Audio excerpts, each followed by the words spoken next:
So that's what I learned from my father, you know, that stuff like that. Since my dad passed away in September, and just before he passed away, he did do some interviews with people that wanted to know the story of the battles. So my dad did talk about them, but up until then, my dad and probably, I don't know, I would say 80% of military men do not like to talk about the battle because it is horrific. My dad lost many best friends in the war. You'll have to look it up how many Marines died on Iwo Jima. It was over 6,000. And that these men all knew each other because they were together through their whole, you know, career of military. So, you know, it's a bad thing, but it ended good for us. So did he speak of any like best friends he had? Yes, and when he died, 3 of his best friends came to his funeral from very different from states: Florida, New York, and then one still lived in Michigan. My father was from Michigan. And they, like all the men of Iwo Jima, not all of them, but a lot of them went back there for the 50th reunion of the battles on there. So a lot of them got reacquainted. The families got reacquainted. It was, you know, they're very close. They're probably as close as brothers, you know, as you know you are with your brothers or your sisters. These men that fight together, because they all saw the same thing.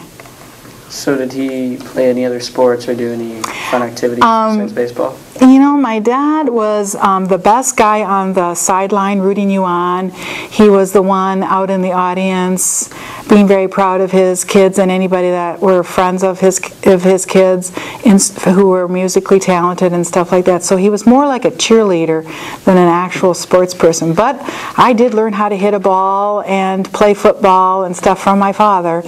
I couldn't do it now, but as a child I did learn all that stuff. So what was his job as a Marine? Like, when he was over in Iwo Jima and fighting, he was a captain. And then he also fought, but he was in the United States when the Korean War came. So he was lieutenant colonel there, and then he went into the reserves, and when he retired from the reserves, he was a colonel. So he went through the steps of military and the rank that there are. But when my dad was in Iwo Jima, he was injured. And the reason he was injured, he got a Bronze Star, and not just a Bronze Star, but it has a special name to it, and I'll have to tell you what that is later. But because when they hit the sands of Iwo Jima, there were 3 guys, 3 like my dad, coming in with their group, and 2 of the men had to go somewhere else. So my dad had to lead these 3 men, and they were the first group to fire on Iwo Jima. So because of that, him leading 2 other, I think they're called batteries, when they got on Iwo Jima, he got a Bronze Star for that. He was also injured, and he got a Purple Heart for that. But he stayed right there in the thick of things. I'm grateful that he did not die. Did he win any other awards besides those? Those are the 2 that I know of. Where was he there when he heard about Pearl Harbor? He was in. They were on their way when they heard about Pearl Harbor. So he didn't know about it until it actually happened. You know, they didn't go because of that. They were on their way to do stuff. Did he fight on the sea at all, or was he mostly on land? No, he was on land. The thing he did on sea, and another story he told, was he was on this ship going over there. There were Navy, Army, and Marines on there. And there was a chaplain, and the chaplain asked if anybody had been needed to be baptized because they're going to war, and several people wanted to be baptized. So this chaplain got everybody on the ship together. He threw water out across them all, said that's for the Baptists. He threw water out across the people and said that's for the Catholics.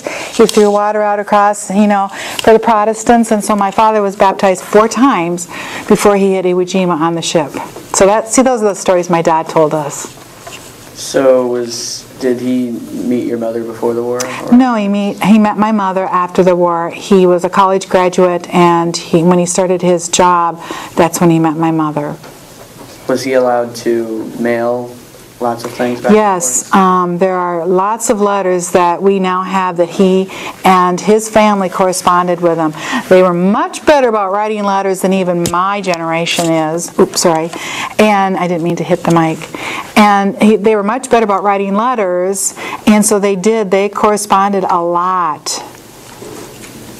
How did he describe coming back after the war? That it was a relief. That it was not quite a celebration, but that because he did have friends that had died, but they were glad that it was over.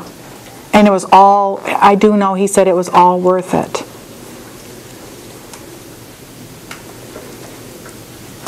I don't really have anything else. Good.